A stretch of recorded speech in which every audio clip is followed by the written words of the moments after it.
You spend too much time outside, Bubs. I totally disagree.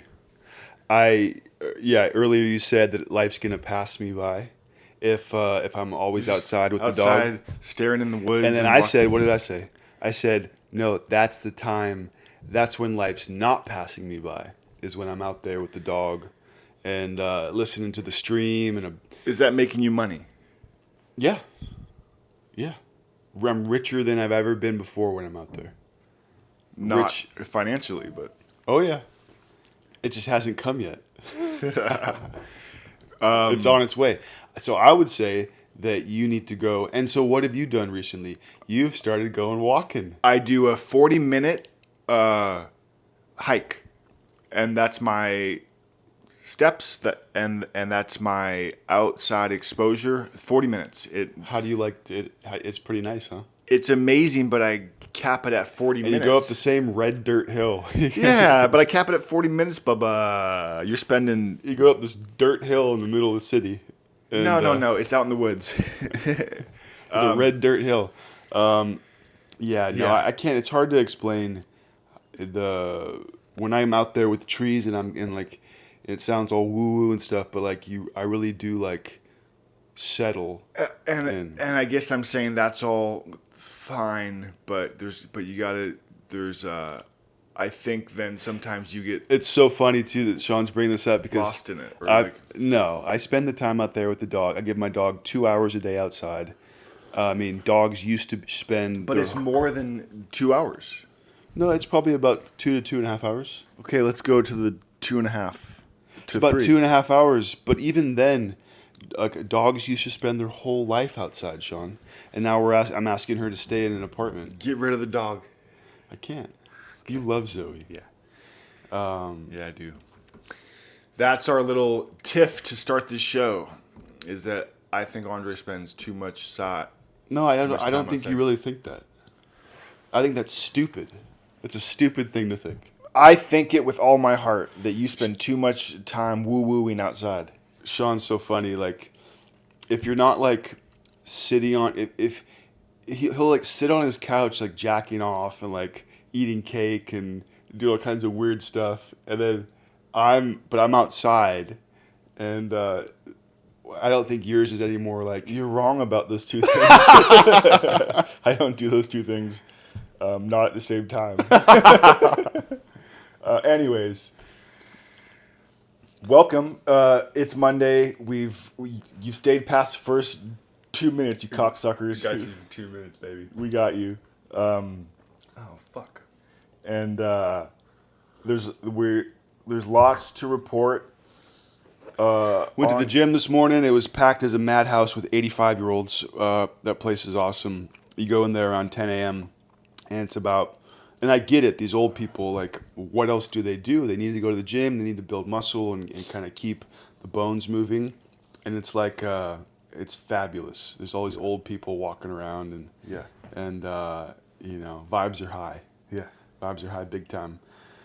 Saw a few attractive women. I went to the post office this morning to mail a sweet friend something in Ireland, and there was a girl leaving the post office, and we made eye contact, and she smiled at me, and I should have asked for her number. You've said that now. I know, but like I've done it. I've asked women out the past month or so multiple times, and the thing is, it hasn't really done much good for me. It's been distracting because I've gone on some dates, and I'm actually probably need to focus. I actually don't need to focus on that. Yeah. I need to focus on other creative stuff. Yes. And so it's a, I don't know. It's a catch-22. It's important to like go after what you're afraid of. So like if you out there are maybe afraid of asking people out in public, maybe it's something you could try. But once you do it, you better be committed to take that person out, you know. Yep. I suppose. Yeah. Well, Civil War is going great. We have actually it ended, and Reconstruction. Lincoln was just killed. In the book I'm reading and that I've talked about in past shows. It's the General Grant, Ulysses S. Grant biography. Lincoln was killed. Civil War's ended, and Andrew Johnson becomes president. I didn't know this, but he's ranked the second worst president of all time. He was Who's first? James Buchanan, who was right before the Civil War. He like helped start the Civil War, and because he sided with the South when they wanted to secede.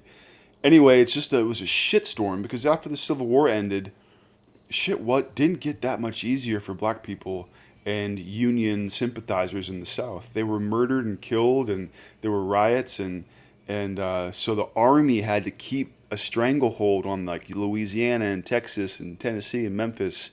They had to keep federal troops in these cities so that Southerners wouldn't like murder black people.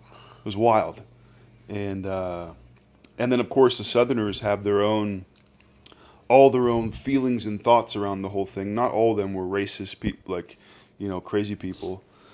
Anyway, so the book's going well.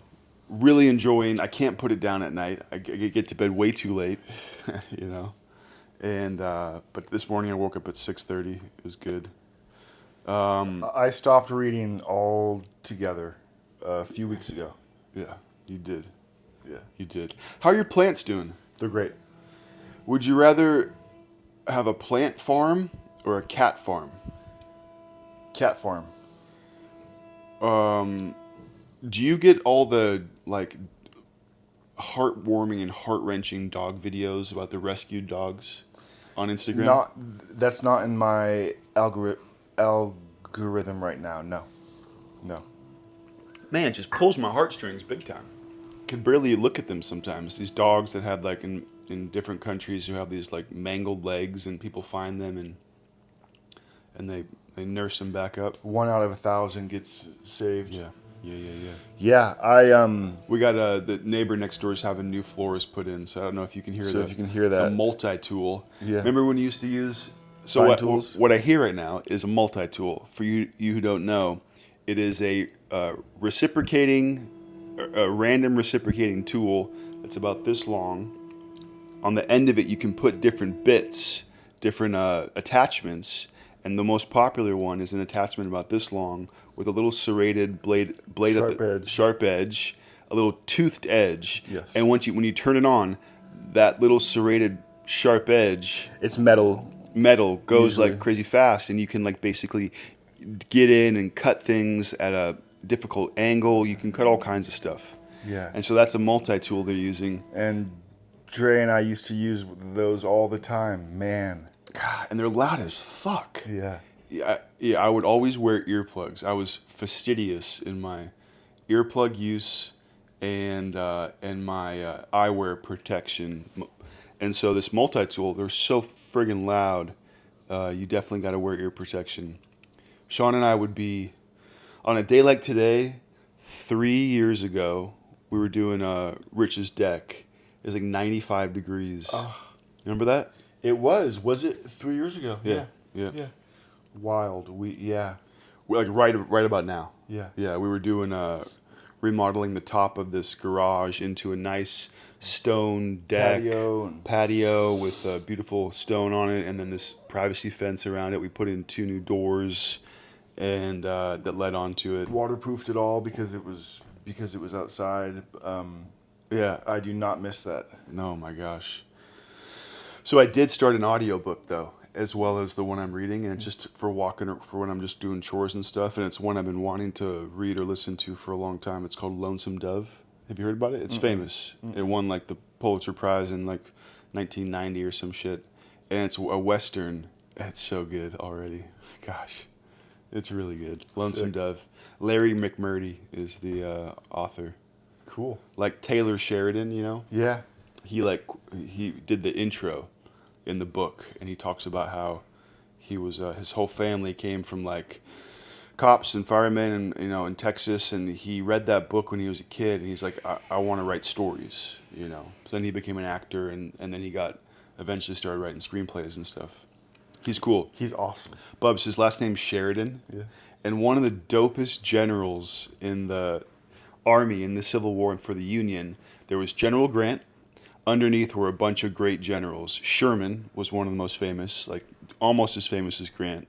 Tecumseh Sherman, William Tecumseh Sherman. Then there was Phil Sheridan, was one of the generals, and he ran the cavalry, which was the horsemen, and and so he would like routinely take his 10,000 or 15,000 cavalry unit and go fuck up a part of the army somewhere else, and then there was there was a bunch of other generals too, Meade, Gordon Meade, Ord, bunch of great, and then so Sheridan is the one of the Phil Sheridan. Does this ever come from the point of view of the It's a really good question. the Confederate and like the South? Yeah. It's a really good point, and I had that thought multiple times because the author is only, but he does give insight through like real letters and writings of Southern generals. Jefferson Davis, who's the president of the South, he does give these kind of he'll quote correspondences. He doesn't shed much light on the Southern man or woman's perspective, like the average person, to a degree. Like he does shed some light, but it's not a good light, Yeah. So it would be interesting to read, Something that was So similar in scope, but from the yeah, point of view of the well South. then Robert E. Lee. You'd probably want to get a Robert E. Lee biography because he was the top dog. He was the one in the last year of the war. General Grant was handed the whole army because he did so well in the West, and all these Eastern generals couldn't defeat Lee. So Lincoln was like, Grant, come over to the East now to the Army of the Potomac in Virginia, and you need to help with Lee because Lee's fucking us up.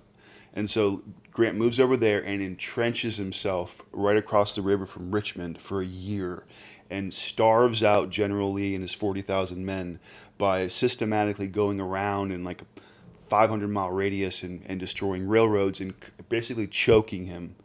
And so General Lee, I guess if you really wanted, get a General Lee biography. I'm not gonna do that.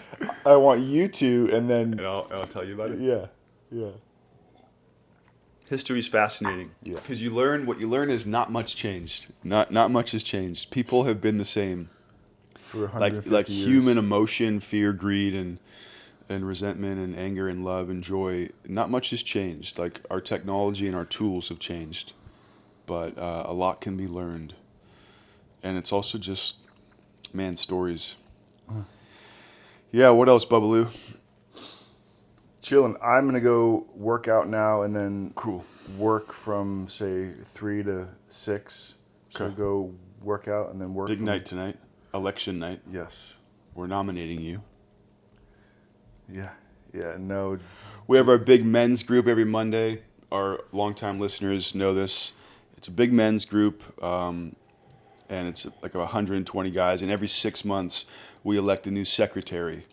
And Shawnee's about due, so we'll see. Your sponsor is gonna be it. If that's Yeah, what I've been hearing. I hope so. Yeah. Yeah. Well, folks, that was our check-in for today. We hope you're doing well. What do we got? That's a good little 14 minutes. All right, y'all. We'll probably see you on Thursday. Yeah. We're going to start pumping these out, giving you all the hot takes. Peace. Love you. Peace.